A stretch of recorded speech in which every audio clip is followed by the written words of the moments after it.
வெளிநாட்டுல வசிக்கிற ஒரு வாலிபன் தன்னுடைய செல்லப்பிராணியா மலைப்பாம்பு ஒன்று வளர்த்திட்டு வராரு. அந்த பாம்பு சின்னதுல இருந்து வளர்த்துட்டு வந்ததால ரெண்டு பேத்துக்குள்ளேயும் அழகான ஒரு நட்பு இருந்தது. கொஞ்ச வருஷத்துல பாம்பும் பெருசாகுது. திடீர்னு ஒரு நாள் பாம்பு சரியா சாப்பிட்றது இல்லைன்றத அந்த வாலிபன் கவனிக்கிறாரு. அந்த வாலிபனும் உணவு முறையை மாத்தி பார்க்கறாரு. ஆனா எந்த ஒரு பிரயோஜனமும் இல்லை.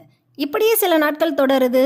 வாலிபன் மன உளைச்சலுக்கு உள்ளாகிறான். இப்படியே போனா பாம்பு இறந்துடும்னு அந்த பாம்பை தூக்கிட்டு டாக்டர் கிட்ட போறாரு.